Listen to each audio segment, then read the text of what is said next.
수진아, 시아버지 괜찮으시대? 까다로우신 분 아니야? 이 완전 편해. 시아버지는 그냥 A팀이라고 생각하면 돼. 정년 얼마 안 남으셨는데 연금 통장만 잘 관리해주시면 되지.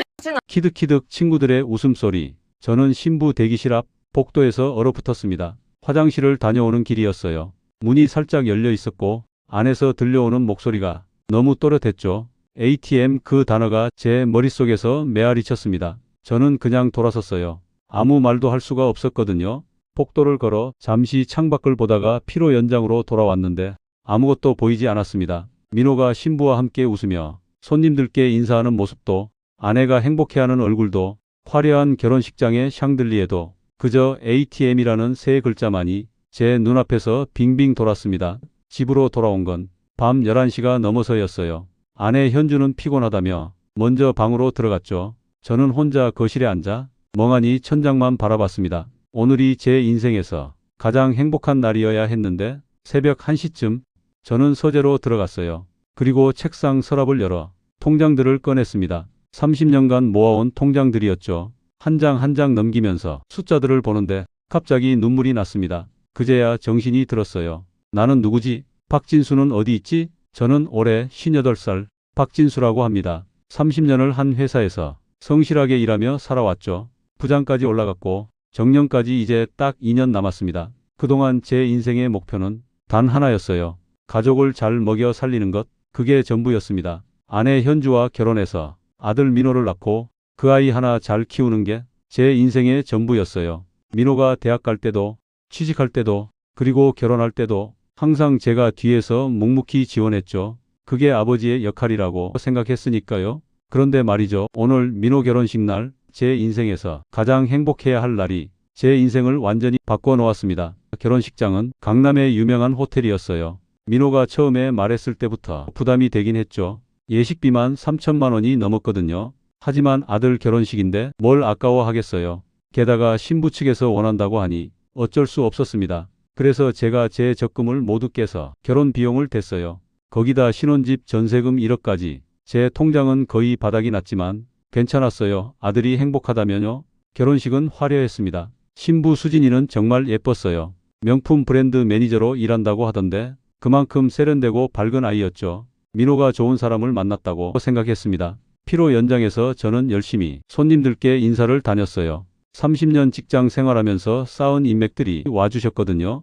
축의금 봉투가 쌓일 때마다 뿌듯했습니다. 우리 아들 이렇게 축복받고 있구나 싶어서요. 그런데 피로연이 끝날 무렵 그 일이 일어났습니다. 신부 대기실 앞에서 들은 그 대화. ATM, 연금통장 관리. 제가 30년을 일하고 제 적금을 모두 털어서 결혼시켜준 아들의 신부가 저를 그렇게 생각하고 있었다니. 그 서재에서 저는 통장을 계속 넘겼어요. 제 첫 월급은 85만 원이었어요. 그 중에서 집에 50만 원을 보내고 20만 원으로 생활하고 15만 원을 저축했죠. 그렇게 모은 돈으로 결혼 자금을 마련했습니다. 결혼하고 나서도 마찬가지였어요. 월급의 절반은 생활비로, 나머지 절반은 저축. 그렇게 모은 돈으로 아파트 전세금을 마련하고 민호 교육비를 댔어요. 민호가 초등학교 들어갈 때 학군 좋은 곳으로 이사했죠. 전세금이 2천만 원 올랐는데 제 적금을 깨서 충당했어요. 중학교 때는 학원비가 장난이 아니었습니다. 한 달에 150만 원씩 나갔죠. 고등학교 때는 더 심했고요. 대학 등록금은 1년에 1천만 원이 넘었어요. 4년이면 4천만 원, 거기다 생활비, 자취방 월세까지 대주면 1년에 2천만 원씩은 나갔습니다. 취직하고 나서도 마찬가지였어요. 민호가 직장을 다니긴 했지만 IT 스타트업이라 월급이 적었죠. 그래서 제가 매달 50만 원씩 용돈을 보탰습니다. 차를 사고 싶다고 했을 때는 3천만 원을 보탰고요. 그렇게 계산해 보니까 민호를 위해 쓴 돈이 대충 4억 원 정도 되더라고요. 그럼 저를 위해 쓴 돈은 얼마나 될까요? 통장을 계속 넘겨봤는데 없었어요. 정말 하나도 없었습니다. 제 취미 생활비는 0원, 여행 경비도 0원, 가족 여행은 몇 번 갔지만 그것도 민호가 좋아할 만한 곳으로만 갔죠. 제가 가고 싶은 곳은 한 번도 가본 적이 없었어요. 그때 문득 서랍 깊숙한 곳에서 낡은 종이 한 장이 나왔습니다. 바리스타 자격증이었어요. 20년 전에 딴 거였죠. 그때 저는 30대 후반이었는데 문득 커피가 좋아졌어요. 회사 근처 카페에 가서 핸드드립 커피를 마시는 게 유일한 낙이었죠. 그러다가 주말반 바리스타 수업을 들었어요. 6개월 동안 열심히 배워서 자격증까지 땄습니다. 그때 꿈이 있었어요.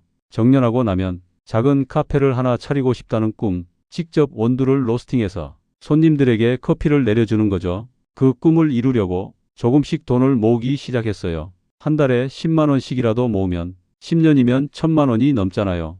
그 돈으로 작은 카페라도 시작할 수 있을 거라고 생각했습니다. 그런데 그 꿈은 3개월 만에 끝났어요. 민호가 고등학교에 들어가면서 학원비가 엄청나게 올랐거든요.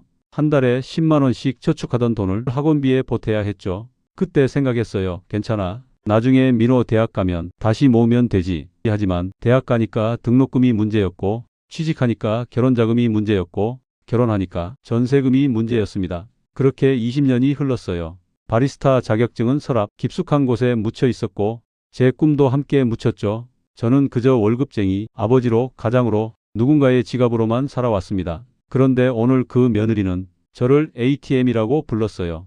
틀린 말은 아니었죠. 저는 정말로 ATM처럼 살아왔으니까요. 새벽 2시가 넘어서야 저는 결심했습니다. 이제 그만하자고. 이제는 박진수로 살아보자고. 누군가의 아버지가 아니라, 누군가의 남편도 아니라, 그냥 박진수로요. 58년을 살면서 처음으로 제 이름으로 살고 싶어졌습니다. 다음 날 아침 저는 회사에 출근해서 제 사물함을 열어봤어요. 거기에는 20년 된 메모 한 장이 붙어 있었습니다. 언젠가는 나만의 카페를, 제가 바리스타 자격증을 딴 다음 날 적어 놓은 거였어요. 언젠가는이라는 말, 그 언젠가는 결국 오지 않았죠. 하지만 이제는 달라질 겁니다. 저는 그 메모를 떼어내서 주머니에 넣었어요. 그리고 인사팀으로 향했습니다. 명예퇴직 신청서를 받기 위해서였죠. 인사팀 문을 열고 들어갈 때 손이 떨렸어요. 30년을 다닌 회사를 이렇게 떠나게 될 줄은 몰랐거든요. 원래 계획은 2년 후 정년까지 다니는 거였죠. 하지만 어젯밤 통장을 보면서 깨달았습니다. 2년을 더 다녀봤자 그 돈도 결국 민원의 살림에 들어갈 거라는 걸요. 부장님, 무슨 일이세요? 인사팀 과장이 반갑게 맞아줬어요. 명예퇴직 신청하려고요. 제 입에서 나온 말에 저도 놀랐습니다. 어젯밤 결심했지만 막상 말로 하니까 현실이 되는 기분이었거든요. 과장의 표정이 굳었어요. 부장님, 정년까지 2년 남았는데 무슨 일 있으세요? 요즘 회사에서 명예퇴직 권유도 안 했잖아요. 아니요, 제가 하고 싶은 일이 생겼어요. 이제 나이도 있고 새로운 시작을 해보려고요. 과장은 한참을 저를 바라보더니 서류를 꺼내줬습니다. 부장님, 진짜 괜찮으신 거죠? 명퇴하시면 퇴직금이 2억 정도 나올 텐데 신중하게 생각하세요. 2억, 그 돈이면 제주도에 작은 카페 하나 차리고도 남을 거예요. 로스팅 기계 사고 인테리어하고 당분간 운영비로 쓸 수 있겠죠. 네, 결정했어요. 서류에 사인을 하는 동안 30년이 스쳐 지나갔습니다. 신입사원 때 첫 월급 받고 기뻐하던 날, 대리 진급하던 날, 과장 달고 기뻐하던 날, 부장 되던 날, 모든 순간이 가족을 위한 것이었어요. 더 많이 벌어서 가족을 더 잘 먹여 살리기 위해서. 그런데 이제 그 가족은 저를 ATM으로 봤죠. 회사를 나와서 제일 먼저 한 일은 동생 진우에게 전화하는 거였어요. 진우는 5년 전에 회사를 그만두고 제주도로 내려가서 게스트하우스를 운영하고 있었죠. 그때 저는 진우를 말렸었어요. 직장 생활이 힘들어도 참고 다녀야지. 가족은 어떻게 먹여 살릴 거야? 그랬더니 진우가 웃으면서 말했어요. 형, 나는 나 먹여 살리기도 바빠. 형처럼은 안 살 거야. 그때는 그 말이 무책임하게 들렸어요. 하지만 지금은 진우가 부러웠습니다. 자기 인생을 사는 동생이요. 형, 웬일이야? 이 시간에 전화하고. 진우의 목소리가 들렸어요. 뒤에서 파도 소리가 들렸죠. 진우야, 나 제주도 가려고. 뭐, 여행? 아니, 아예 내려가서 살려고. 작은 카페 하나 차릴 건데 혹시 적당한 매물 알아? 전화 너머로 한참 침묵이 흘렀어요. 그러더니 진우가 조심스럽게 물었죠. 형, 무슨 일 있어? 저는 어젯밤 일을 간단히 얘기했습니다. 결혼식에서 들은 며느리의 말, 30년 통장 정리하면서 깨달은 것들, 그리고 20년 전 포기했던 꿈까지. 진우는 끝까지 조용히 듣더니 말했어요. 형, 잘 결심했어. 5년 전에 형이 나 말렸을 때 형도 같이 나왔으면 좋았을 텐데. 그래, 내가 좋은데 알아볼게. 형, 이제 형 인생 살아. 전화를 끊고 나니 가슴이 뻥 뚫리는 기분이었어요. 30년 만에 처음으로 저를 위한 선택을 한 거였으니까요. 그날부터 저는 조용히 준비를 시작했습니다. 먼저 은행에 가서 계좌를 정리했어요. 주로 아내가 관리하던 계좌들이 많았거든요. 생활비 계좌, 적금 계좌, 예금 계좌. 저는 새로운 개인 계좌를 만들었습니다. 오로지 제 이름으로만 된 통장. 그리고 앞으로 들어올 퇴직금을 이 계좌로 받기로 했죠. 급여 이체 계좌를 바꿀 거예요. 그럼 기존 계좌들은 어떻게 하시겠어요? 은행원이 물었어요. 기존 계좌에 있던 돈은 이 금액만 남기고 나머지는 새로 만든 계좌로 옮겨주세요. 은행 업무를 마치고 일어서는데 핸드폰이 울렸어요. 민호였죠. 아빠, 다음 주에 수진이 부모님이랑 저녁 먹기로 했는데 아빠도 같이 가요. 괜찮은 일식집 예약해놨어요. 그래, 알았다. 저는 짧게 대답했어요. 아, 그리고 아빠, 차를 좀 바꾸고 싶은데 제 월급으로는 좀 빠듯해서요. 또 시작이네요. 얼마나 드는데? 중고로 알아봤는데 한 3천만 원 정도요. 지금 차가 너무 오래돼서 수진이가 좀 불편해하거든요. 3천만 원. 결혼한 지 한 달도 안 됐는데 벌써 차를 바꾸겠다고요? 예전 같았으면 바로 알았다고 했을 거예요. 하지만 지금은 달랐죠. 민호야, 그건 좀 생각해보자. 아빠도 요즘 여유가 없어서. 네? 아빠, 갑자기 왜 그러세요? 전세금 내주실 때는 괜찮으셨잖아요. 그때는 그때고 지금은 지금이지. 일단 생각해보고 연락할게. 전화를 끊으니 민호가 당황한 게 느껴졌어요. 아마 평생 처음으로 아버지한테 거절당했을 거예요. 하지만 저도 이제 바뀌어야 했습니다. ATM은 이제 그만두기로 했으니까요. 저녁에 집에 돌아가니 아내가 거실에서 TV를 보고 있었어요. 여보 왔어? 응, 저녁은? 나 먼저 먹었어. 당신 것은 냉장고에 있으니까 데워 먹어. 결혼한 지 30년이 넘었는데 요즘은 같이 밥 먹는 날이 거의 없었어요. 아내는 주로 낮에 친구들 만나서 외식하고 저는 야근하거나 혼자 간단히 먹고 집에서 같이 저녁 먹는 게 언제였는지 기억도 안 나네요. 냉장고에서 반찬통을 꺼내서 혼자 밥을 먹는데 문득 궁금해졌어요. 이 사람은 나를 뭐라고 생각하고 있을까? 남편? 동반자? 아니면 그냥 월급 가져다 주는 사람? 여보, 제가 불렀어요. 왜? 우리 요즘 대화가 별로 없는 것 같지 않아? 아내가 TV에서 눈을 떼지 않고 대답했어요. 무슨 소리야? 맨날 얘기하잖아. 무슨 얘기? 민호 얘기, 생활비 얘기, 뭐 그런 거. 우리 둘 얘기는? 그제야 아내가 저를 쳐다봤어요. 갑자기 왜 이래? 무슨 일 있어? 아니, 그냥 문득 생각이 나서. 우리가 마지막으로 둘이서만 어디 간 게 언제야? 아내가 한참 생각하더니 말했어요. 글쎄 한 10년 전 민호 대학 입학하고 우리 둘이 여행 갔었잖아. 10년 전. 맞아요. 그때 제주도에 3박 4일 갔었죠. 그런데 그것도 민호 입학 축하 겸해서 간 거였어요. 진짜 우리 둘만을 위한 여행은 아니었죠. 여보, 나 정년하면 우리 어디 여행이라도 갈까? 정년? 그게 언제인데 벌써 그런 생각을 해? 그리고 민호 애들 낳으면 애들 봐줘야지 무슨 여행을 가. 애들을 봐줘야 한다고요? 정년하고 나서도 할 일이 정해져 있네요. 손주 돌보기. 물론 손주는 귀엽겠죠. 하지만 저는 그게 두려웠어요. 또다시 누군가를 위해 제 시간을 쓰는 게요. 여보, 나는 정년하면 하고 싶은 게 있어. 뭔데? 카페, 작은 카페 하나 차리고 싶어. 아내가 웃었어요. 비웃는 것 같기도 하고. 갑자기 무슨 카페? 당신이 무슨 카페를 해? 그리고 그거 돈 많이 들잖아. 민호 애들 낳으면 또 돈 들어갈 텐데. 내가 벌어온 돈으로 내가 하고 싶은 거 하면 안 돼? 무슨 소리야? 당신 번 돈이 어디? 당신 돈만이야? 다 가족 돈이지. 민호한테 물려줘야지. 카페는 무슨? 저는 더 이상 말하지 않았어요. 어차피 이해 못할 거니까요. 이 사람에게 저는 그냥 월급쟁이였고 그 월급은 가족 공동의 돈이었으니까요. 제 꿈 같은 건 중요하지 않았죠. 그날 밤 저는 또다시 서재에 앉아서 계획을 세웠습니다. 퇴직금 2억이 나오면 1억 5천은 제주도 카페 차리는 데 쓰고 5천만 원은 당분간 생활비로 쓸 거예요. 진우가 알아봐준 매물은 작은 한옥 카페였어요. 1억에 인수할 수 있다고 하더라고요. 거기에 로스팅 기계 사고 약간의 리모델링하면 딱 맞겠죠. 그런데 문제가 있었어요. 아내였죠. 이 사람은 절대 동의하지 않을 거예요. 그리고 민호도 말릴 거고요. 그런 방법은 하나뿐이었습니다. 조용히 준비해서 모든 게 끝나고 나서 통보하는 거죠. 다음 날 저는 법무사 사무실을 찾아갔어요. 이혼 서류를 준비하기 위해서였죠. 30년을 함께 산 사람과 헤어진다는 게 쉬운 일은 아니었어요. 하지만 어젯밤 대화를 생각하면 답이 나왔습니다. 이 사람은 저를 사랑하지 않았어요. 그냥 생활비 벌어다 주는 사람으로만 봤죠. 협의 이혼하실 건가요? 법무사가 물었어요. 아마 안 될 거예요. 재산 문제 때문에. 재산이 많으신가요? 퇴직금 2억 정도요. 그리고 지금 사는 아파트가 전세인데 제 명의로 된 자산은 별로 없어요. 그럼 재산 분할은 크게 문제 없겠네요. 다만 부인 측에서 위자료를 청구할 수는 있어요. 위자료요? 네, 이혼 사유에 따라서요.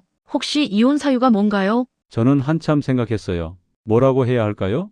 성격 차이? 아니면 그냥 더 이상 함께 살고 싶지 않다고?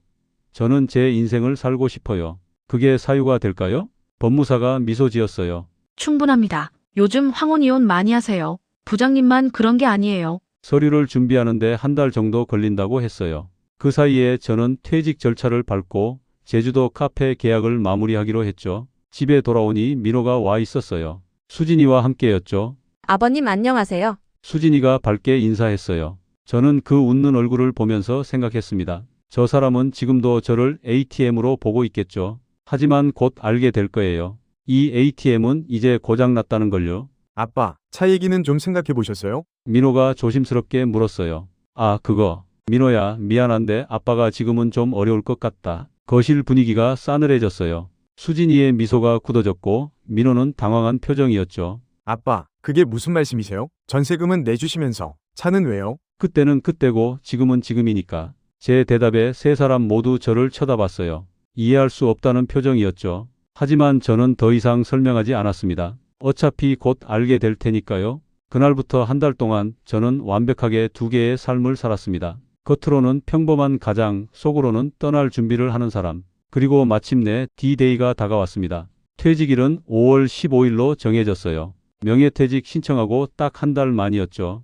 회사에서는 간단한 송별회를 준비해 주었습니다. 30년을 함께한 동료들이 모여서 건배를 하고 꽃다발을 주고 기념패를 주더라고요. 다들 부장님 앞으로 편히 쉬세요.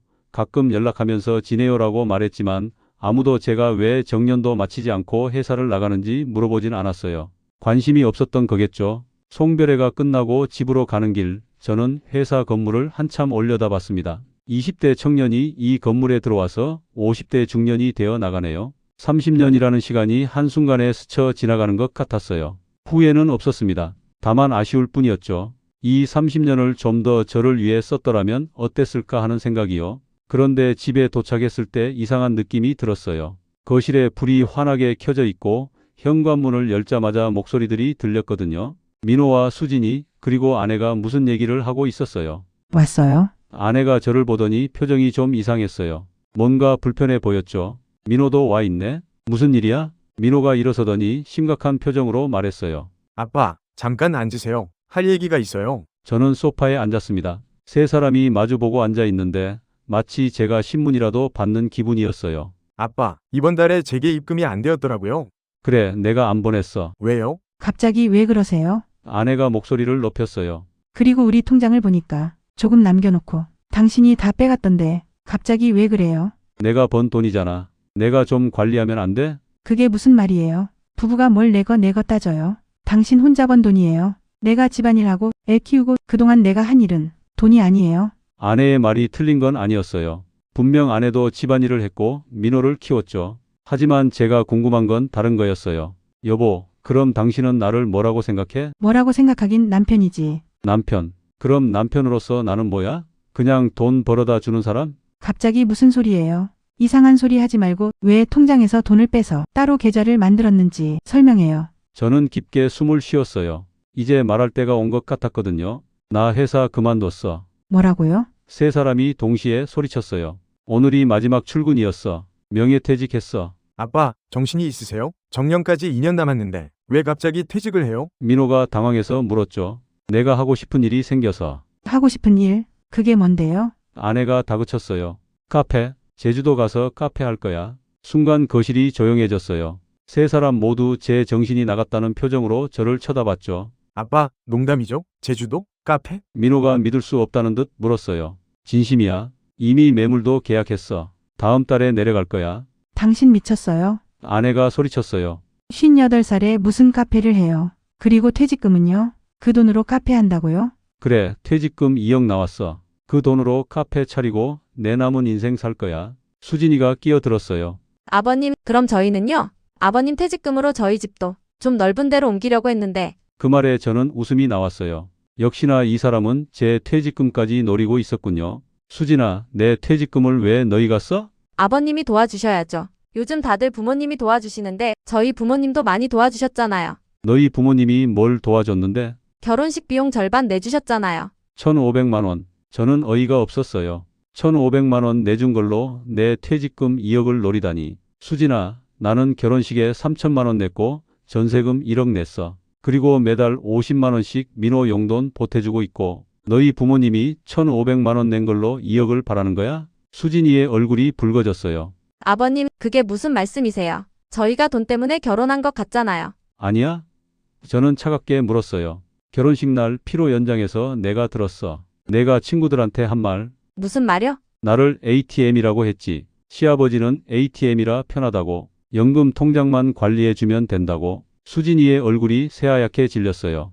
민호와 아내도 놀란 표정으로 수진이를 쳐다봤죠. 그건. 수진이가 말을 더듬었어요. 그건 뭐 농담이었다고? 아니면 사실이잖아. 너는 나를 가족으로 본 게 아니라 돈으로 봤어. 그래서 나도 결정했어. 이제 ATM 역할은 그만하기로. 아빠, 민호가 소리쳤어요. 수진이가 잘못 말한 거예요. 사과할게요. 그러니까 제주도는 무슨 퇴직도 취소하고. 취소는 무슨 취소야? 이미 다 끝났어. 그리고 민호야, 너는 어떠니? 나를 뭐라고 생각해? 아빠는 아빠죠, 아빠.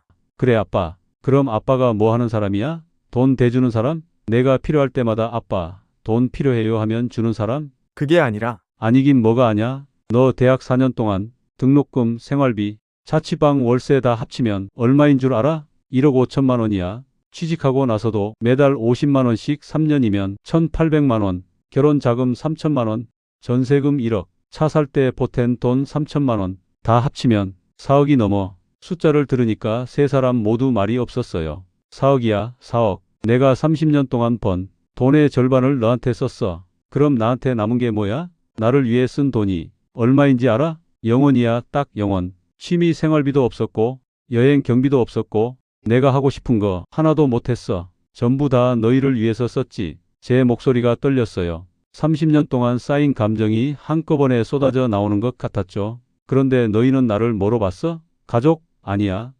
ATM이었어. 필요할 때만 돈 뽑아 쓰는 기계. 그래서 이제 그만하기로 했어. 나도 내 인생 살 거야. 아내가 벌떡 일어났어요. 당신 지금 정말 미쳤어? 가족을 버리고 혼자 제주도 가서 카페를 하겠다고? 58살에 정신 차려요. 미친 게 아니야. 이제야 정신을 차린 거야. 30년 동안 미쳐 있었던 거지. 가족을 위해서라는 이름으로. 그럼 나는 어떡하라고요? 나도 당신 월급으로 살아왔는데 갑자기 혼자 가겠다고? 여보, 당신도 일하면 되잖아. 55살이면 아직 젊어. 일자리 찾아봐. 내가 30년 동안 집안일 하면서 일을 못 배웠는데 지금 가서 무슨 일을 해요? 그건 나도 마찬가지야. 나도 30년 동안 회사만 다녔어. 그래도 새로 시작하려고 하잖아. 민호가 제 앞에 무릎을 꿇었어요. 아빠, 제발 이러지 마세요. 제가 잘못했어요. 수진이도 잘못했고 우리가 아빠한테 너무 위지했어요. 앞으로 안 그럴게요. 저는 민호를 내려다봤습니다. 제 아들이에요. 30년을 키운 아들.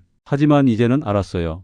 이 아이는 혼자서는 아무것도 못한다는 걸요. 제가 너무 많이 해줬거든요. 민호야, 일어나. 무릎 꿇는다고 해결될 문제가 아니야. 그럼 어떡해요? 아빠 없이 어떻게 살아요? 너 32살이야. 이제 혼자 살 때도 됐어. 아내도 있고 직장도 있잖아. 스스로 해봐. 아빠, 저는 방으로 들어가서 짐을 꺼내기 시작했어요. 이미 대부분은 택배로 제주도로 보냈지만 마지막으로 챙길 것들이 있었거든요. 옷가지 몇 벌, 중요한 서류들, 그리고 20년 된 바리스타 자격증. 거실에서는 여전히 세 사람이 뭔가 얘기하고 있었어요. 목소리가 높아졌다가 낮아졌다가 했죠. 하지만 저는 신경 쓰지 않았습니다. 이미 결정한 일이니까요. 짐을 다 싸고 나니까 밤 11시가 넘었어요. 저는 식탁 위에 편지 한 통을 놓았습니다. 며칠 전에 미리 써둔 거였어요. 현주, 민호, 수진에게. 나 박진수는 내일 제주도로 떠난다. 30년을 너희를 위해 살았지만 이제는 나를 위해 살고 싶다. 퇴직금 2억은 내 카페를 차리는데 쓸 것이다.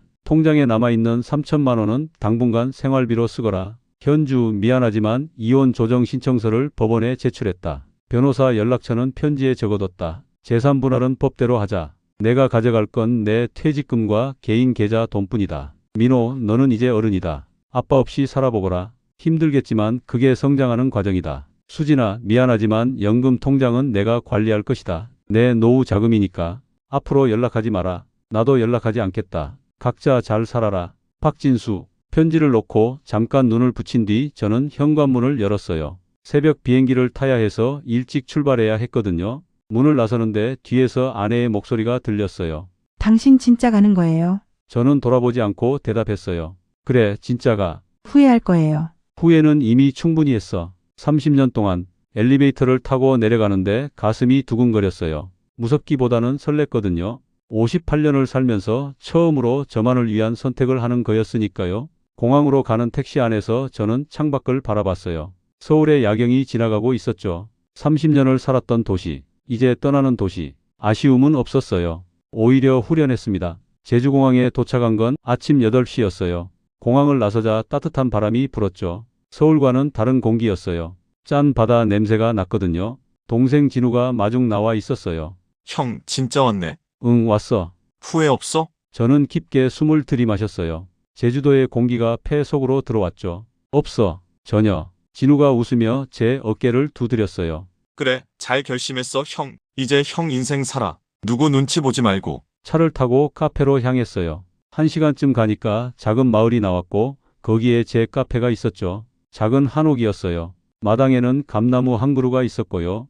여기야, 형 어때? 저는 차에서 내려서 한참을 카페를 바라봤어요. 작았지만 예뻤어요. 제 거였죠. 처음으로 제 이름으로 된, 제 꿈으로 된 공간이었어요. 좋아. 정말 좋아. 그날부터 저는 새로운 인생을 시작했습니다. 박진수로서의 인생을요. 제주도에서의 첫날 밤은 이상했어요. 너무 조용했거든요. 서울에서는 항상 뭔가 소리가 났었죠. 차 지나가는 소리, 층간 소음, 새벽 배달 오토바이 소리. 그런데 여기는 바람 소리와 벌레 우는 소리밖에 없었어요. 처음에는 잠이 안 올 것 같았는데 신기하게도 금방 잠들었습니다. 30년 만에 가장 편한 잠이었어요. 아침에 눈을 뜨니 햇살이 창문으로 들어오고 있었어요. 시계를 보니 6시. 서울에서는 출근 준비하느라 바쁜 시간이었죠. 하지만 이제는 출근할 곳이 없었어요. 대신 제 카페가 있었죠. 일어나서 카페가 있는 곳으로 갔어요. 아직 정리가 다 안 됐지만 구조는 마음에 들었어요. 작은 홀에 테이블 6개, 창가 쪽에 바, 테이블, 그리고 안쪽에 로스팅 공간. 딱 제가 꿈꿨던 모습이었죠. 형, 일어났어? 진우가 문을 열고 들어왔어요.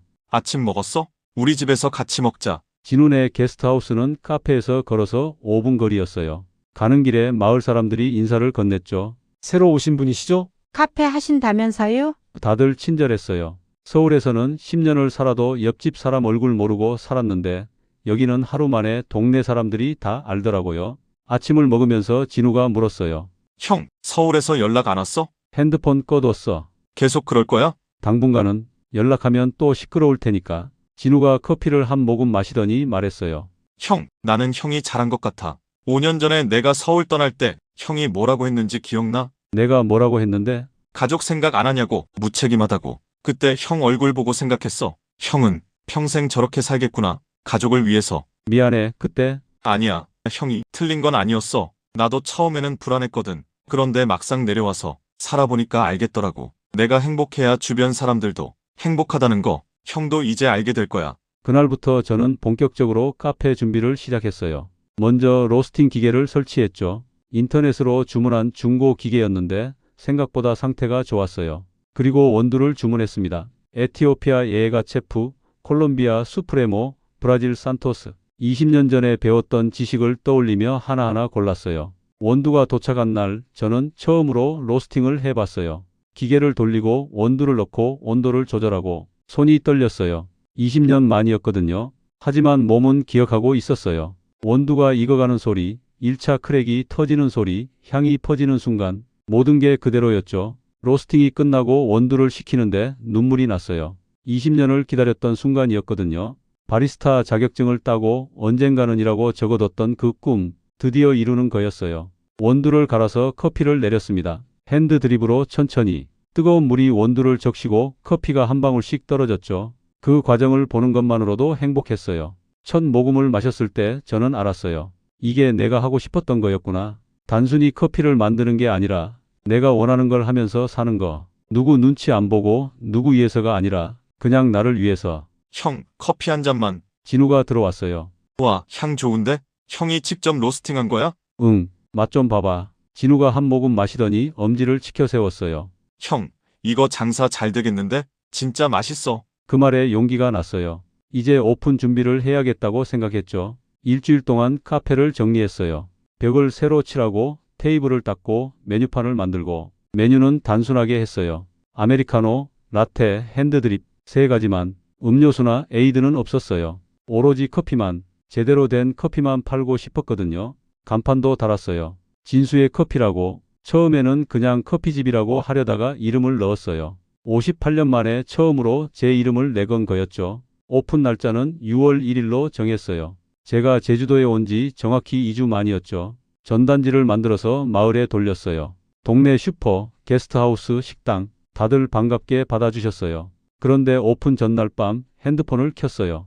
2주 동안 꺼뒀던 거였죠. 전원을 누르자마자 메시지가 쏟아졌습니다. 부재중 전화 87통, 문자 메시지 52개, 카카오톡 메시지는 셀 수도 없을 정도였어요. 대부분 아내와 민호에게서 온 거였어요. 당신 대체 어디 있어요?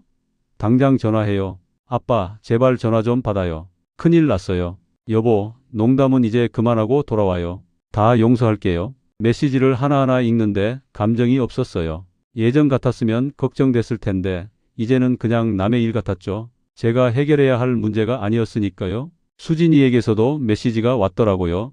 아버님, 제가 잘못했어요. 그때 한 말은 진심이 아니었어요. 돌아오세요. 아버님 때문에 민호 오빠가 너무 힘들어해요. 제발 연락이라도 주세요. 아버님이 이러시면 저희는 어떻게 살아요? 책임감이 없으세요? 마지막 메시지를 보고 저는 웃었어요. 책임감이라고요? 30년 동안 책임지며 살았는데 이제 와서 책임감 운운하다니. 한 통만 답장을 보냈어요. 민호에게요. 민호야, 아빠는 잘 지내고 있다. 너도 잘 살아라. 이제 연락하지 마라. 그리고 다시 핸드폰을 꺼버렸어요. 다음 날 드디어 오픈 날이었어요. 아침 일찍 일어나서 준비했죠. 원두를 로스팅하고 테이블을 닦고 문을 열었습니다. 시계를 보니 오전 9시. 첫 손님은 동네 할머니였어요. 아이고, 여기 오늘 오픈했다며? 커피 한 잔 주소. 어떤 거 드릴까요? 나는 잘 모르는데 주인장이 추천하는 걸로 주소. 저는 할머니께 에티오피아 예가 체프를 핸드드립으로 내렸어요. 천천히 정성스럽게. 할머니는 그 과정을 신기하게 지켜보시더라고요. 아이고, 커피 하나 만드는데 이렇게 공을 들이나? 좋은 커피는 시간이 필요해요. 커피를 드리고 한참 후에 할머니가 말씀하셨어요. 맛있네. 커피가 이렇게 맛있는 줄 몰랐어. 나는 평생 믹스 커피만 마셨는데. 그 말에 보람을 느꼈어요. 처음으로 제가 만든 걸로 누군가를 기쁘게 한 거였거든요. 그날 손님이 10명쯤 왔어요. 많지는 않았지만 첫날 치고는 괜찮았죠. 다들 커피 맛있다고 했어요. 다음에 또 오겠다고 하시더라고요. 저녁에 문을 닫고 하루 매출을 정산했어요. 5만 원. 작은 돈이었지만 뿌듯했어요. 제 손으로 제 실력으로 번 돈이었으니까요. 30년 직장 생활하면서 월급은 많이 받았지만 이렇게 뿌듯한 적은 없었어요. 일주일이 지났어요. 손님이 조금씩 늘었어요. 관광객들도 오고 단골도 생기기 시작했죠. 한 대학생은 매일 와서 공부를 했어요. 사장님, 커피 마시면 집중이 잘 돼요 라고 하더라고요. 한 중년 부부는 제 이야기를 듣고 감동했다고 했어요. 58세에 새로 시작하시다니 대단하세요. 저희도 용기를 얻었어요. 그런 말들을 들을 때마다 제 선택이 옳았다는 확신이 들었어요. 어느 날 오후 카페에 한 남자가 들어왔어요. 40대 중반쯤 되어 보였는데 어딘가 지쳐 보였죠. 어서 오세요. 뭐 드시겠어요? 아메리카노 하나요? 커피를 내리는 동안 그 남자는 창밖을 멍하니 바라보고 있었어요. 커피를 드렸는데 한참을 만지작거리더니 한 모금 마시더라고요. 맛있네요. 감사합니다. 그 남자가 조심스럽게 물었어요. 사장님, 여기 오래 하셨어요? 아니요, 한 달 됐어요. 어떻게 제주도에서 카페를 하시게 됐어요? 저는 간단히 제 이야기를 했어요. 30년 직장 생활, 가족을 위한 희생, 그리고 58세에 시작한 새로운 도전. 그 남자는 끝까지 조용히 듣더니 말했어요. 부럽습니다. 저는 용기가 없어서. 무슨 일 하세요? 회사원이요. 대기업 다니는데 매일이 지옥이에요. 그만두고 싶은데 애들 학원비 생각하면 못 그만두겠고 제 인생이 뭔지 모르겠어요. 그 말에 저는 1년 전에 제 모습이 보였어요. 저도 그랬어요. 하지만 언젠가는 선택해야 해요. 계속 참고 살 건지 아니면 용기를 낼 건지. 쉽지 않아요. 쉽지 않죠. 저도 가족들이 다 반대했어요. 아내는 제정신이냐고 했고 아들은 무책임하다고 했죠. 하지만 지금은 후회 없어요. 그 남자는 한참을 생각하더니 말했어요. 용기를 내야 하는데 쉽지 않네요. 그 남자가 나간 후 저는 생각했어요. 세상에 저처럼 사는 사람들이 얼마나 많을까? 자기 인생이 아니라 남을 위한 인생을 사는 사람들. 그러다가 어느 순간 깨닫죠. 내 인생은 어디 갔지? 한 달이 더 지났어요. 이제 단골 손님들이 확실히 생겼어요. 매일 오시는 할머니, 일주일에 3번 오는 대학생, 주말마다 오는 가족, 다들 제 커피를 좋아해 주셨어요. 매출도 안정됐어요. 하루 평균 20만 원 정도. 많지는 않지만 저 혼자 살기에는 충분했죠. 그리고 무엇보다 행복했어요. 아침에 눈 떠서 카페 가는 게 즐거웠거든요. 어느 날 저녁 진우가 카페로 왔어요. 형, 서울에서 사람 왔어. 누가? 형 아들. 심장이 철렁했어요. 민호가? 응, 우리 게스트하우스에 묵고 있어. 형 만나고 싶다는데. 저는 한참을 고민했어요. 만나야 할까 말아야 할까? 2개월 동안 연락도 안 했는데 갑자기 왔다는 건 뭔가 일이 있다는 거겠죠. 형은 어떻게 하고 싶어? 모르겠어. 만나면 또 시끄러울 것 같은데. 그래도 아들인데 한 번쯤은 만나봐야 하지 않을까? 진우 말이 맞았어요. 피할 수는 없었죠. 알았어. 내일 여기로 오라고 해. 그날 밤 저는 잠을 설쳤어요. 민호가 뭐라고 할까? 돌아오라고 할까? 아니면 돈 달라고 할까? 온갖 생각이 다 들었죠. 다음 날 오후 카페 문이 열렸어요. 민호가 들어왔죠. 2달 만에 보는 아들은 많이 야위어 있었어요. 민호는 문 앞에서 한참을 서 있었어요. 저를 보는 눈빛이 복잡했죠. 원망, 그리움, 미안함이 다 섞여 있는 것 같았어요. 저도 뭐라고 말해야 할지 몰랐습니다. 2달 만에 보는 아들인데 마치 처음 보는 사람 같았거든요. 앉아? 제가 먼저 말했어요. 민호가 조심스럽게 의자에 앉았어요.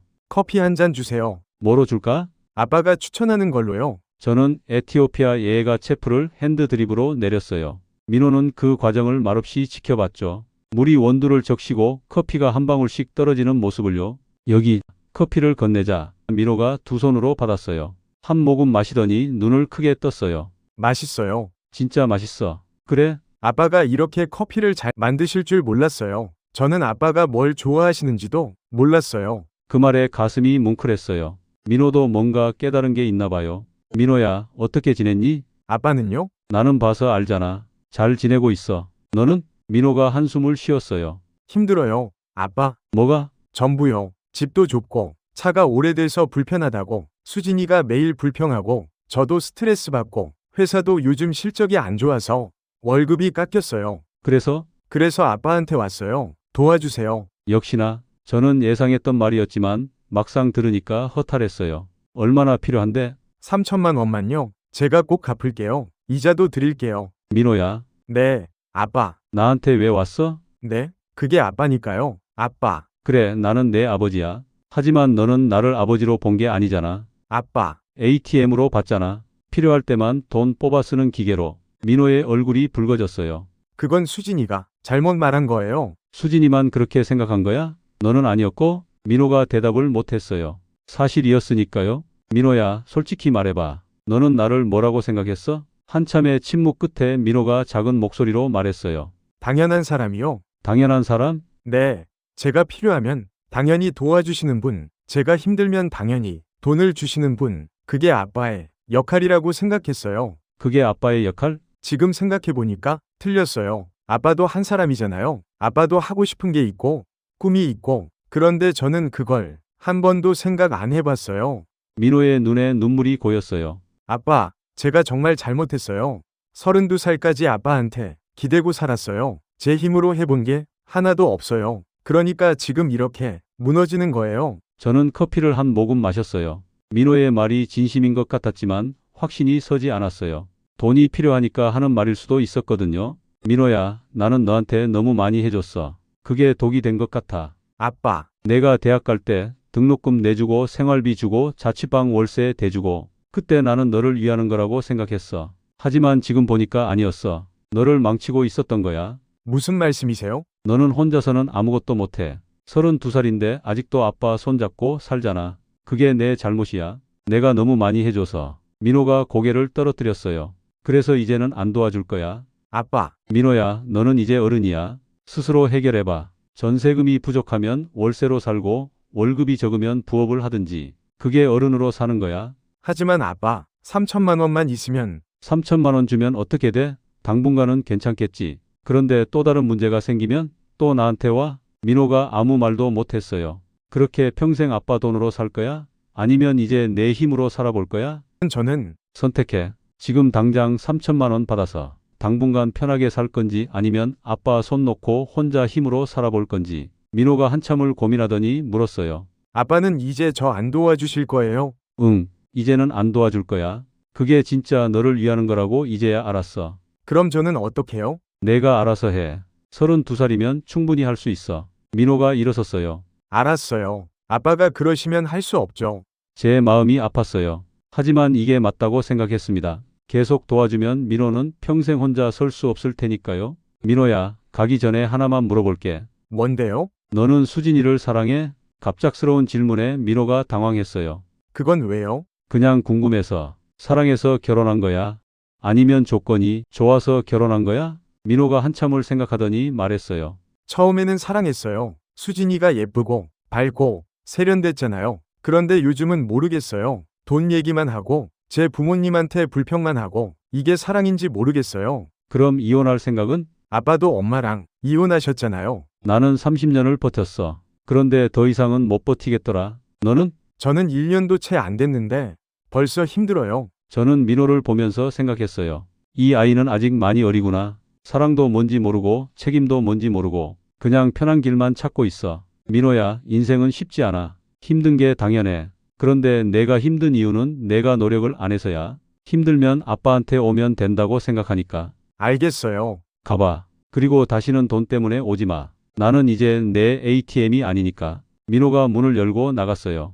뒷모습이 쓸쓸해 보였지만 저는 돌아서지 않았습니다. 이게 제가 아들에게 해줄 수 있는 마지막 사랑이라고 생각했거든요. 진우가 들어왔어요. 형, 괜찮아? 응, 괜찮아. 민호 울면서 나가던데.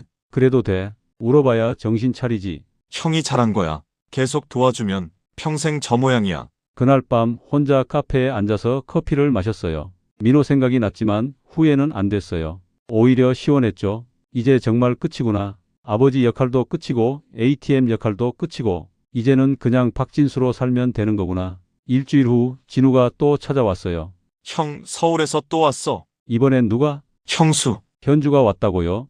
2달 넘게 연락도 없던 사람이 갑자기 왔다니. 만날 거야? 저는 고민했어요. 만나봤자 또 돌아오라고 할 텐데. 하지만 30년을 함께 산 사람인데 마지막 인사는 해야 할 것 같았어요. 내일 오라고 해.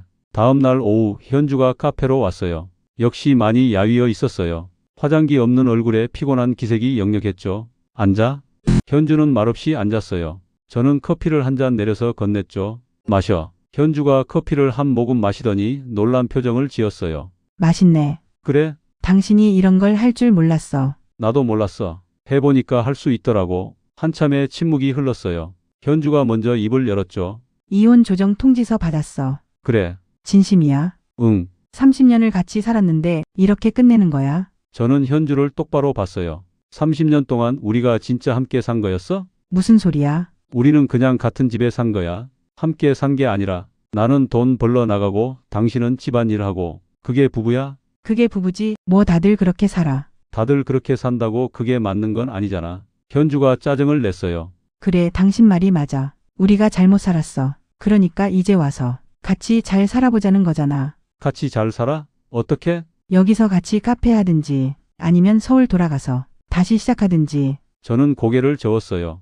안 돼. 왜? 당신은 나를 사랑한 게 아니잖아. 무슨 소리야? 당신은 내 월급을 사랑한 거지. 매달 통장에 들어오는 돈을. 나라는 사람이 아니라. 현주의 얼굴이 붉어졌어요. 그럼 당신은 나를 사랑했어? 그 질문에 저는 할 말이 없었어요. 솔직히 언제부터 사랑이 식었는지 기억도 안 났거든요. 모르겠어. 어쩌면 우리는 처음부터 사랑이 아니었을지도. 그럼 결혼은 왜 했어? 나이가 되니까. 주변에서 하라고 하니까.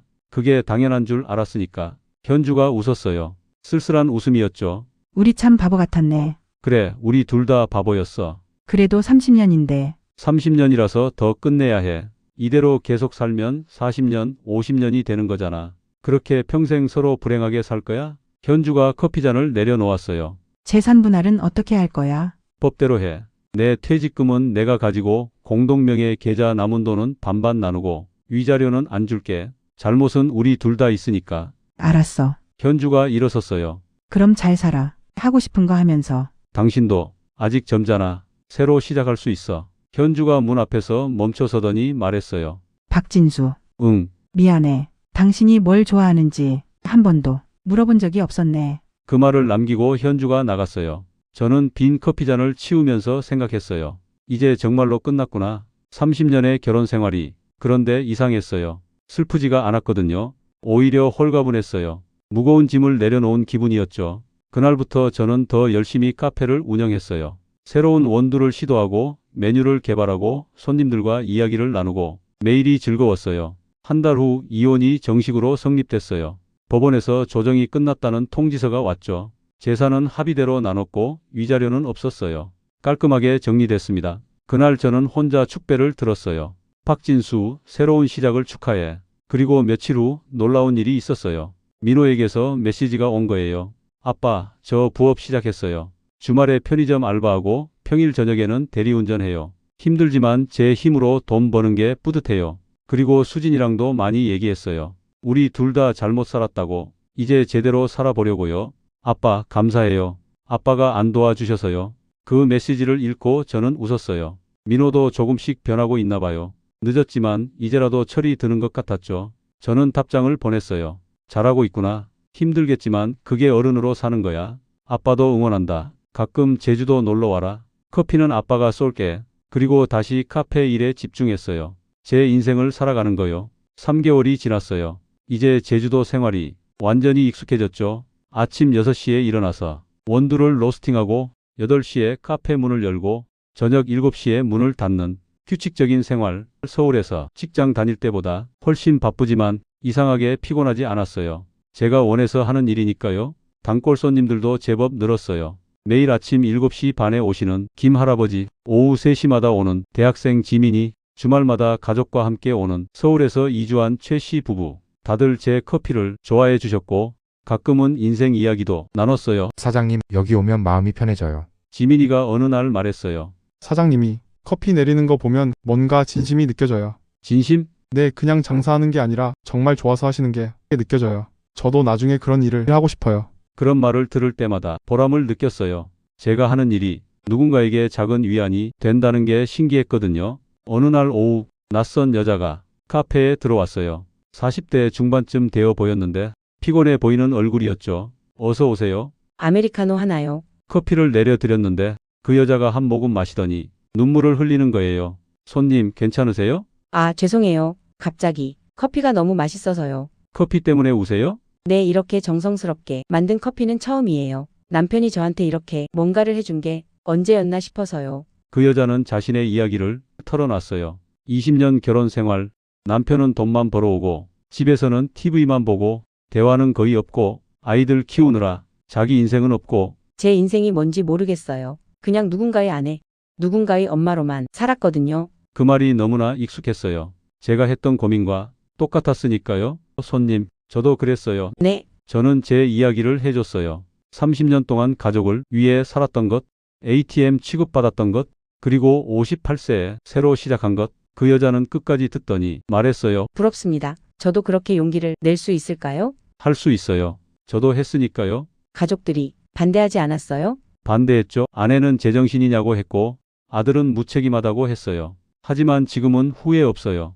그 여자가 커피를 다 마시고 나가면서 말했어요. 사장님 덕분에 용기가 났어요. 저도 뭔가 시작해 봐야겠어요. 그런 일들이 가끔 있었어요. 카페에 오는 손님들 중에는 인생의 기로에 선 사람들이 많았거든요. 그들에게 제 이야기가 작은 영감이 되는 것 같았어요. 어느 날 진우가 카페로 왔어요. 형, 큰일 났어. 왜? 무슨 일인데? 형 카페가 SNS에 떴어. 제주도 숨은 맛집으로. 진우가 태블릿을 보여줬어요. 인스타그램에 제 카페 사진이 올라와 있었고 58세의 꿈을 이룬 사장님의 진심이 담긴 커피라는 글이 적혀 있었죠. 좋아요가 5,000개가 넘었어요. 이거 누가 올린 거야? 지난주에 왔던 유튜버래. 여행 콘텐츠 만드는 사람인데 형 이야기 듣고 감동받아서 올렸나 봐. 그날부터 손님이 폭발적으로 늘었어요. 주말에는 웨이팅이 생길 정도였죠. 관광객들이 일부러 찾아왔어요. 사장님 이야기 듣고 왔어요. 저도 꿈이 있는데 용기가 안 나거든요. 사장님 보고 힘 얻고 가요. 58세에 새로 시작하시다니 정말 멋지세요. 칭찬을 들을 때마다 쑥스러웠지만 나쁘지 않았어요. 제 선택이 누군가에게 영향을 준다는 게 신기했거든요. 하지만 문제도 생겼어요. 손님이 너무 많아서 제가 원하던 여유로운 카페 분위기가 사라진 거예요. 매일 정신없이 커피만 만들다 보니 처음에 꿈꿨던 손님들과 천천히 이야기 나누는 카페와는 달라졌죠. 고민 끝에 저는 결정했어요. 하루 손님 수를 제한하기로요. 예약제로 운영하고 하루 최대 30잔까지만 팔기로 했죠. 형, 미쳤어? 지금 손님이 얼마나 오는데 제한을 둬? 진우가 반대했어요. 나는 돈 많이 벌려고 여기 온 게 아니야. 내가 원하는 방식으로 살려고 온 거지. 그래도 장사가 잘 되는데. 진우야, 나는 이미 30년을 원하지 않는 방식으로 살았어. 이제는 내가 원하는 대로 살 거야. 예약제를 시행하자. 불만이 있었어요. 일부러 찾아왔는데 예약이 안 돼서 돌아가는 사람들도 있었죠. 하지만 저는 흔들리지 않았어요. 이게 제가 원하던 카페였으니까요. 그리고 놀랍게도 예약제가 오히려 더 인기를 끌었어요. 예약해야만 갈 수 있는 카페.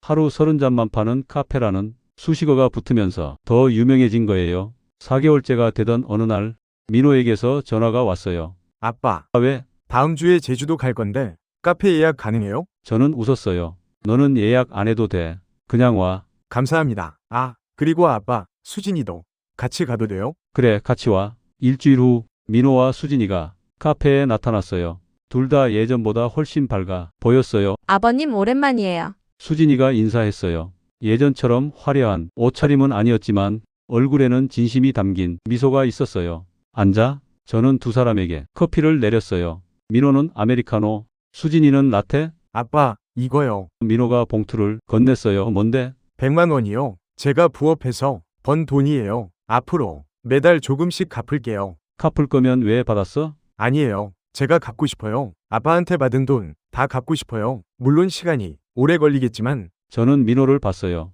눈빛이 예전과 달랐어요. 더 단단하고 더 진지했죠. 수진이는 어떻게 지내? 저도 달라졌어요, 아버님. 수진이가 말했어요. 그동안 정말 잘못 생각했어요. 아버님을 ATM으로 본 것도 민호 오빠한테 계속 돈 쓰라고 한 것도 다 제가 잘못했어요. 지금은? 지금은 저도 일하고 있어요. 명품 브랜드는 그만두고 작은 회사로 옮겼어요. 월급은 적지만 야근이 없어서 민호 오빠랑 같이 있는 시간이 많아졌어요. 민호가 수진이 손을 잡았어요. 아빠, 우리 요즘 행복해요. 돈은 적지만 우리 둘이 같이 노력하니까 오히려 더 가까워진 것 같아요. 그 모습을 보니 가슴이 뭉클했어요. 제가 민호를 떠나보낸 게 잘한 일이었구나 싶었죠. 아빠, 엄마 소식 들으셨어요? 아니, 무슨 일 있어? 엄마도 일 시작하셨어요. 동네 카페에서 아르바이트 하세요. 정말? 네, 처음에는 힘들어 하셨는데 요즘은 재미있어 하세요. 손님들이랑 이야기하는 게 좋대요. 그리고 저한테 그러시더라고요. 아빠 말이 맞았다고. 자기도 혼자 살 수 있다고. 현주도 변하고 있었나 봐요. 30년 만에 처음으로 자기 인생을 살아보는 거겠죠. 아빠는 행복하세요? 민호가 물었어요. 저는 카페를 둘러봤어요. 제가 직접 로스팅한 원두, 제가 고른 테이블, 제가 내리는 커피, 그리고 제 꿈을 응원해주는 손님들. 정말 행복해. 다행이에요. 아빠가 행복하시니까 저도 마음이 놓여요. 그날 저녁 3명이서 근처 식당에서 저녁을 먹었어요. 예전처럼 어색하지 않았어요. 오히려 편했죠. 서로에게 기대지 않으니까 더 편한 관계가 된 것 같았어요. 아버님, 다음에는 저희 부모님도 모시고 올게요. 수진이가 말했어요. 그래, 언제든지 와. 민호와 수진이가 돌아간 후 저는 혼자 밤바다를 걸었어요. 파도 소리를 들으며 지난 6개월을 생각해봤죠. 58세에 모든 걸 버리고 제주도로 왔을 때 사람들은 미쳤다고 했어요. 가족들은 무책임하다고 했고요. 하지만 지금 생각해보면 제 인생에서 가장 잘한 결정이었어요. 물론 쉽지는 않았어요. 처음에는 외롭기도 했고 불안하기도 했죠. 정말 이게 맞는 선택일까 하는 의심도 들었고요. 하지만 매일 아침 일어나서 카페에 가는 게 즐거웠어요. 손님들에게 커피를 내릴 때 보람을 느꼈고요. 그리고 무엇보다 처음으로 제가 주인공인 삶을 살고 있었어요. 누군가의 아버지, 누군가의 남편이 아니라 그냥 박진수로요. 핸드폰이 울렸어요. 모르는 번호였죠. 여보세요? 혹시 박진수 사장님이세요? 네, 그런데요? 저는 KBS 다큐멘터리 팀입니다. 사장님 이야기를 듣고 다큐멘터리를 만들고 싶은데요. 다큐멘터리요? 네, 요즘 중장년층의 새로운 도전에 대한 프로그램을 기획 중인데 사장님 이야기가 딱 맞을 것 같아서요. 저는 잠깐 고민했어요. TV에 나온다는 게 부담스럽기도 했지만 제 이야기가 누군가에게 도움이 될 수 있다면 나쁘지 않을 것 같았죠. 알겠습니다. 한번 만나서 얘기해보죠. 일주일 후 제작팀이 제주도로 왔어요. 3일 동안 촬영을 했죠. 카페에서 커피 만드는 모습, 손님들과 대화하는 모습, 그리고 제 이야기를 인터뷰로 담았어요. 사장님, 가장 힘들었던 순간이 언제였나요? PD가 물었어요. 처음 제주도 와서 첫날 밤이요. 너무 조용해서 오히려 무서웠어요. 30년 동안 복잡한 서울에서 살다가 갑자기 조용한 곳에 오니까 정말 제가 잘한 건가 싶더라고요. 그럼 가장 행복했던 순간은? 첫 손님한테 커피를 내렸을 때요. 할머니셨는데 맛있다고 하시더라고요. 그때 알았어요. 아, 이게 내가 하고 싶었던 거구나. 가족들은 뭐라고 하던가요? 처음에는 다들 반대했죠. 미쳤다고, 무책임하다고. 하지만 지금은 이해해줘요. 제가 행복하니까요. 마지막으로 지금 고민하고 계신 분들께 한 말씀 해주세요. 저는 카메라를 똑바로 봤어요. 나이는 숫자에 불과합니다. 58세든 68세든 꿈을 꾸기에 늦은 나이는 없어요. 물론 쉽지 않아요. 주변에서 반대하고 스스로도 의심하게 되죠. 하지만 한 번뿐인 인생, 남을 위해서만 살 수는 없잖아요. 용기를 내세요. 지금 이 순간이 가장 젊은 순간입니다. 촬영이 끝나고 제작팀이 돌아간 후 저는 다시 일상으로 돌아왔어요. 매일 아침 원두를 로스팅하고 손님들을 맞이하고 저녁에는 바다를 산책하는 평범한 일상. 하지만 이 평범함이 제게는 가장 특별한 거였어요. 제가 원해서 사는 삶이니까요. 다큐멘터리가 방송된 건 10월이었어요. 제목은 58세 인생 2막을 열다였죠. 방송 당일 진우가 카페로 달려왔어요. 형, 대박이야. 실시간 검색어 1위야. 뭐가? 형 이름, 박진수 카페, 제주도 진수의 커피, 다 검색어에 올랐어. 저는 별로 실감이 나지 않았어요. 그냥 제 이야기를 했을 뿐인데 사람들이 이렇게 관심을 가질 줄은 몰랐거든요. 하지만 다음 날부터 변화가 시작됐어요. 카페 예약 문의 전화가 하루에 100통도 넘게 왔고 SNS 메시지도 폭주했죠. 사장님 이야기 보고 울었어요. 저도 용기 내볼게요. 50대인데 너무 늦은 줄 알았는데 사장님 보고 희망을 얻었습니다. 아버지가 사장님 방송 보고 눈물 흘리시더라고요. 평생 가족만 생각하고 사셨는데 자기도 뭔가 하고 싶은 게 있었대요. 메시지를 하나하나 읽으면서 제 가슴이 벅차올랐어요. 제 이야기가 이렇게 많은 사람들에게 닿을 줄 몰랐거든요. 그런데 그 중에서 특별한 메시지 하나가 눈에 들어왔어요. 사장님, 저는 부산에 사는 53세 김영수입니다. 25년을 회사 다니면서 가족 위에 살았는데 작년에 명예퇴직 당했습니다. 제 취업도 안 되고 집에서 놀고 있으니 아내도 차갑고 아이들도 무시하는 것 같아요. 사장님처럼 용기를 내고 싶은데 어떻게 시작해야 할까요? 저는 그분에게 전화를 걸었어요. 여보세요, 김영수 씨? 네, 누구세요? 박진수입니다. 제주도 카페 하는. 아, 사장님, 정말 사장님이세요? 네, 메시지 보고 전화 드렸어요. 1시간 넘게 통화했어요. 그분의 고민을 듣고 제 경험을 나눠드렸죠. 어떻게 결심했는지, 어떤 준비를 했는지, 가족들은 어떻게 설득했는지. 가장 중요한 건 자기 자신을 설득하는 거예요. 남들이 뭐라든, 가족이 반대하든 본인이 확신하면 할 수 있어요. 정말 감사합니다. 사장님, 용기가 났어요. 그 일을 계기로 저는 비슷한 고민을 가진 분들과 종종 통화를 하거나 만났어요. 제주도까지 찾아오시는 분들도 있었고요. 11월 어느 날 한 60대 남성이 카페에 오셨어요. 사장님, 저 방송 보고 왔어요. 어서 오세요. 앉으세요. 커피를 내려드리면서 이야기를 나눴는데 그분은 정년퇴직하고 집에서 무기력하게 지내고 계셨대요. 저도 젊었을 때 꿈이 있었어요. 목공을 배우고 싶었거든요. 나무로 가구 만드는 거요. 그런데 가족 먹여 살려야 한다고 회사만 다녔죠. 지금이라도 시작하시면 되잖아요.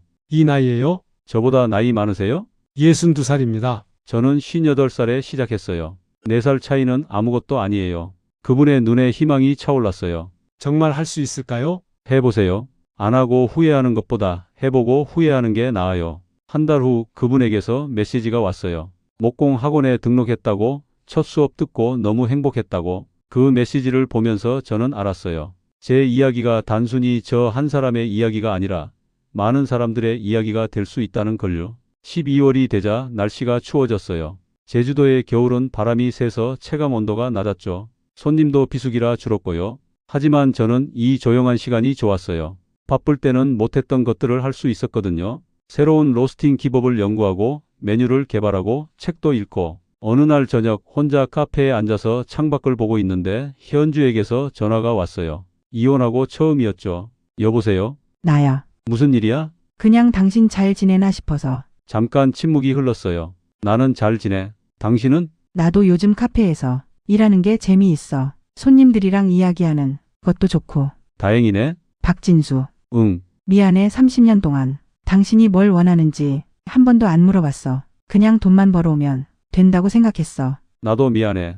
당신에게 무관심했으니까. 그래도 지금은 둘 다 잘 사는 것 같아. 각자 하고 싶은 거 하면서. 그러게. 가끔 당신 생각나. 근데 다시 돌아가고 싶지는 않아. 저는 웃었어요. 나도, 잘 살아, 박진수. 당신도. 전화를 끊고 나니 묘한 기분이었어요. 30년을 함께 산 사람이지만 이제는 완전히 남이 된 거죠. 그런데 슬프지 않았어요. 오히려 서로에게 좋은 결말이었다는 생각이 들었죠. 12월 31일 한 해의 마지막 날이었어요. 저는 특별히 카페를 밤까지 열기로 했어요. 연말을 카페에서 보내고 싶다는 손님들이 많았거든요. 저녁 11시쯤 카페에는 5팀의 손님이 있었어요. 다들 조용히 커피를 마시며 한 해를 돌아보고 있었죠. 사장님, 올해 어떠셨어요? 단골 손님 지민이가 물었어요. 내 인생에서 가장 좋은 해였어. 내년 목표는요? 목표? 글쎄, 그냥 지금처럼 사는 거. 매일 원두 로스팅하고 손님들한테 좋은 커피 내리고 저녁에는 바다 산책하고 이게 내 목표야. 소박하시네요. 소박한 게 제일 어려운 거야. 욕심 내지 않고 만족하는 거. 자정이 되자 카페 밖에서 불꽃놀이가 터졌어요. 모두 창밖을 보며 새해를 맞이했죠. 새해 복 많이 받으세요. 사장님. 여러분도요. 손님들이 다 떠나고 저는 혼자 카페를 정리했어요. 테이블을 닦고 잔을 설거지하고 바닥을 쓸고 그 과정이 전혀 힘들지 않았어요. 오히려 평화로웠죠. 정리를 마치고 문을 잠그려는데 누군가 다가왔어요. 민호였어요. 아빠, 민호야? 너 어떻게 왔어? 새해 첫날 아빠랑 같이 보내고 싶어서요. 뒤에 수진이도 있었어요. 둘 다 웃으며 서 있었죠. 들어와. 커피 줄게. 3명이 앉아서 커피를 마셨어요. 밤 1시가 넘었지만 아무도 졸리지 않았죠. 아빠, 저 이번에 승진했어요. 정말 축하한다. 그리고 저희 아기 생겼어요. 순간 심장이 뛰었어요. 정말? 네, 이제 3개월 됐어요. 아빠, 할아버지 되시는 거예요? 할아버지. 그 단어가 낯설었지만 나쁘지 않았어요. 축하해. 몸조리 잘해. 아빠, 그런데 걱정 마세요. 저희가 알아서 잘 키울 거예요. 아빠한테 부담 드리지 않을게요. 알아. 저희 애기 때문에 아빠 인생 포기하시면 안 돼요. 그 말에 저는 웃었어요. 걱정 마. 나는 이제 내 인생 포기 안 해. 좋은 할아버지가 되어주세요. 돈 대주는 할아버지 말고 같이 놀아주는 할아버지요. 그래, 그렇게 할게. 새벽 2시가 넘어서야 민호와 수진이가 돌아갔어요. 저는 혼자 카페에 남아서 창밖을 바라봤죠. 58세에 시작한 새로운 인생. 7개월이 지났지만 후회한 적은 단 한 번도 없었어요. 물론 쉽지는 않았죠. 가족과 멀어지는 것도, 새로운 것을 시작하는 것도, 혼자 사는 것도. 하지만 저는 지금 행복했어요. 진짜로 행복했어요.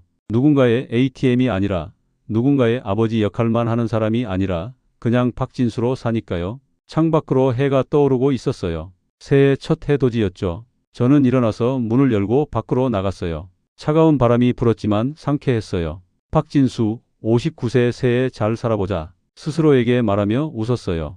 그리고 카페로 돌아와서 원두를 꺼냈죠. 오늘도 로스팅을 해야 했으니까요. 새해 첫 커피는 특별해야 했거든요. 원두를 로스팅하면서 저는 생각했어요. 제 이야기를 듣고 용기를 낸 사람들, 김영수 씨처럼 새로운 도전을 시작한 사람들, 현주처럼 자기 인생을 찾은 사람들, 모두가 각자의 방식으로 행복해지면 좋겠다고요. 오전 8시 카페 문을 열었어요. 첫 손님은 김 할아버지였죠. 사장님, 새해 복 많이 받으소. 할아버지도요. 오늘 커피는 서비스예요. 아이고 고맙수다. 커피를 내려드리면서 저는 다시 한번 확신했어요. 이게 제가 원하던 삶이라는 걸요. 누군가는 제 선택이 무책임하다고 할지도 몰라요. 가족을 버리고 혼자 잘 살겠다고 떠났다고요. 하지만 저는 알아요. 제가 행복해야 주변 사람들도 행복해진다는 걸요. 민호는 이제 혼자 설 줄 알게 됐고, 현주도 자기 인생을 찾았고, 저도 꿈을 이뤘으니까요. 오후가 되자 손님들로 카페가 채워졌어요. 웃음소리, 이야기 소리, 커피 내리는 소리, 모든 게 완벽했어요. 사장님, 이 커피 정말 맛있어요. 한 손님이 말했어요. 감사합니다. 비결이 뭐예요? 저는 잠깐 생각하다가 대답했어요. 진심이요. 진심을 담아서 만들면 맛도 다르고 사람 마음도 다르게 전달되더라고요. 진심. 네, 내가 정말 하고 싶어서 하는 일이니까 진심이 담길 수밖에 없죠. 그날 저녁 마지막 손님을 배웅하고 문을 닫았어요. 하루 매출을 정산하니 45만 원. 많은 돈은 아니지만 충분했어요. 밖으로 나와서 바다로 향했어요. 석양이 지고 있었죠. 붉은 하늘, 잔잔한 파도, 차가운 바람. 58세에 시작한 제2의 인생. 이제 막 7개월째지만 앞으로 얼마나 더 이어질지 몰라요. 10년이 될 수도 있고 20년이 될 수도 있죠. 하지만 확실한 건 이 시간 하나하나가 제 선택이고 제 의지로 사는 시간이라는 거예요. 누가 시켜서도 아니고 의무감으로도 아니고 순전히 제가 원해서요. 파도를 보면서 저는 작게 중얼거렸어요. 나는 ATM이 아니야. 나는 박진수야. 꿈을 이룬 58세 바리스타 박진수. 그리고 웃었어요. 정말 진심으로요.